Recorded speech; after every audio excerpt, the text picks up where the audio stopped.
Don't do this when you are practicing against the backboard.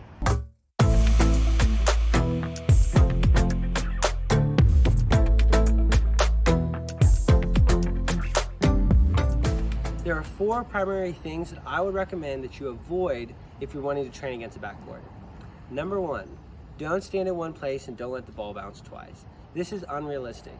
If you're out in a match, you're going to be moving side to side, vertically up and back to the net.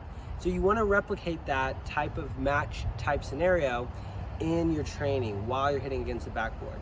So make sure that the ball that you're hitting it all over the backboard from side to side and that you're moving to get those shots. Don't treat it like it's just a nonchalant practice. Practice like you want to perform. Additionally, as you practice like you want to perform, your cardio is only going to get better. If you're waiting for the ball to come to you, if you're letting it bounce twice, you're not going to get near as much of a workout in. If you're training hard against a backboard, you should get a very good workout in. Number 2, I would not recommend practicing your serve against the backboard. The biggest reason is that you're not going to be able to get an accurate idea about whether it went in or whether it went out based on where it hit on the backboard. That's best on an actual court where you can set up targets, cones, whatever you like, and get some actual live feedback on where your shots are going.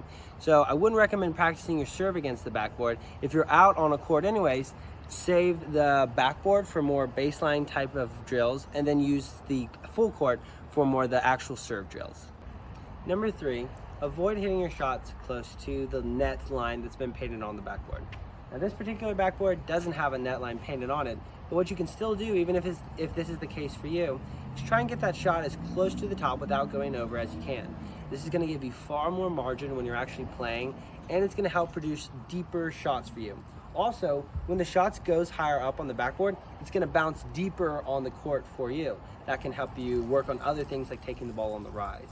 So make sure you focus on getting that ball as high over the net as you safely can. The 4th thing I would avoid while hitting against a backboard is trying to practice your volleys. And there's one primary reason for this. Volleys, one of the most important aspects of hitting a volley is the ability to always step into your shot, whatever that opposite foot is. So for your forehand, you need to be stepping in with your left foot. With your backhand, you need to step forward with your right foot. When you're hitting a volley, it's going to be much more difficult to be able to step forward, and you're going to be much more likely to always be stepping back when you're hitting those volleys. And that can develop a bad habit that you don't want to carry over when you're actually playing points. So I would avoid hitting volleys against the backboard. So what is a backboard for? Well, some of the primary uses can be forehand and backhand baseline consistency. You can hit tons of shots. It's never going to miss against you, and you can really work on getting better at those long rallies. Additionally, it's a great place to work on your margin and net clearance. Because you can hit it way over the net, you can really work on that good topspin shot, getting under the ball and making sure that that ball is high over the net and so it will be deep against your opponent. Let's talk about 4 different drills that you can do that are going to help you improve with the backboard.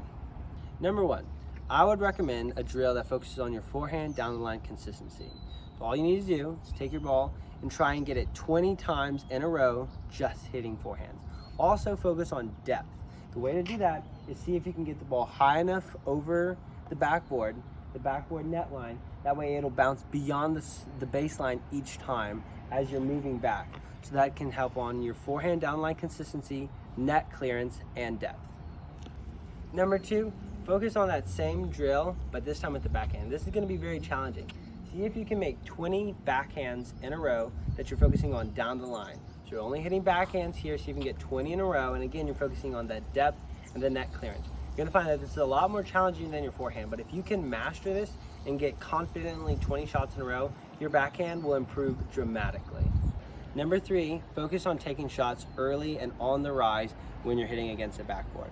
So when you get those shots high over the net line, like I was talking about earlier, they're going to bounce deeper inside the baseline. So you can take those shots early and on the rise. Don't just back up. This is going to help you whenever you're playing against a really tough opponent and they're getting those hard shots, they're getting them deep. It's going to help you focus and work on that and be able to improve you taking a shorter backswing. Additionally, it's going to help you with your return game. When a serve is hit to you, especially a harder serve, you need to have a short backswing. So as you work on that kind of thing with the backboard, you're going to be able to improve your game overall, specifically your return game and your ability to take deep balls on the rise. The 4th do with a backboard is do film yourself. So whenever you're out here hitting, don't just hit a million shots without the ability to really stop and think about how well you're hitting them, whether they're out in front, whether they're too close to your body.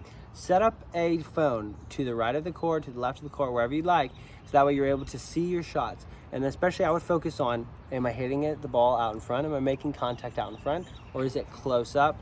This also enables you to improve your footwork. Enables you to be able to see, am I getting my left foot forward on my forehand? Am I getting my right foot forward on my backhand? So don't just hit against the backboard with kind of mindlessly and zone out. Instead, use this as a time to really be aware of how you're hitting. Find those areas where you are doing poorly and continue to improve them. If you use the backboard right, it can be a huge way to be able to improve your game overall and be a tremendously better player in your next tournament.